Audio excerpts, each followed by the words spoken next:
Training for the World Championships here in Lake Placid. Now, this is a track that lots of athletes know well.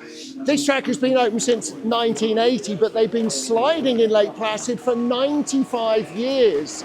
And the history is all around us. Let's take a look around and see what's here.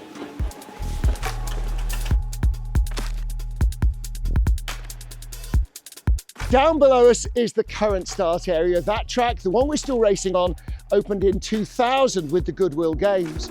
Where we are now is the start of the 1980 Winter Olympic track. That was also an artificially cooled track, but set into the ground, and the remains of the track are all the way down around the venue. So this place has got plenty of sliding history for the fans to come and see. It's not a bad view, is it? We're here at the 1980 bobsleigh track, but over in the distance you can see the ski jumps that were used for the games, Whiteface Mountain just over there used for the alpine skiing. And this venue is being developed and improved all the time. So World Cup biathlon still comes here, World Cup ski jumping still comes here, and World Cup and World Championship bobsledding as well. Well, here's a great view of one of the corners on the old 1980 track.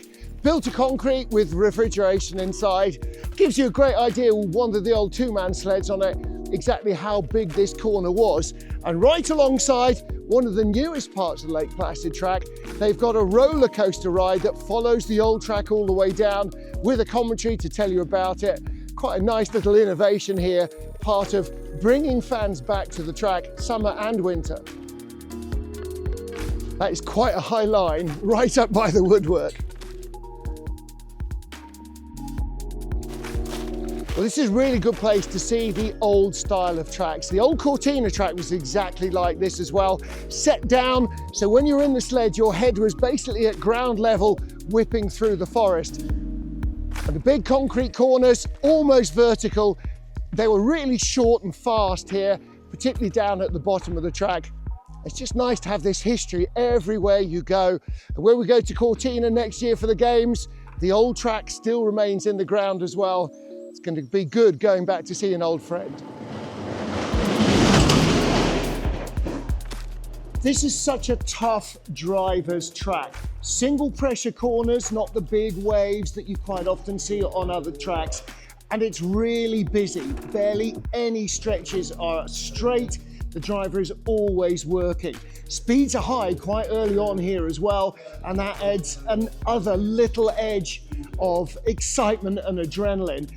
And for the guys in the back, for the brakemen, well, they describe it as like being in a washing machine. They are constantly being thrown from one side to the other in the empty sled. So it's a pretty tough ride all the way down. And when you get the best out of it and the sled is really flying, that's the reward. Yeah, so that's a finish curve. And a finish straight, braking straight is up here, way up there. See how high up it goes? Insane.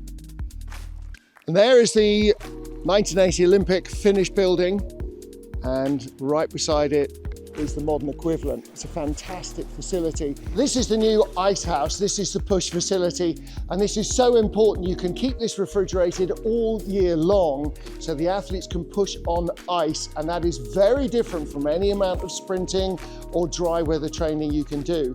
So you can use bobsled, skeleton, and you can actually set the start distance as well to replicate different tracks. So if you're getting ready for short sprint starts or longer starts, you can adjust the track as well. Here's a great view inside the sled. This is exactly how they're raced. The driver has this little seat back that he braces himself against. Everybody else, you're sitting on the floor of the sled. You've got the steel rails, the carbon fiber body, that's it. This is built for speed, not for comfort. So when they take hits, they feel every bit of it.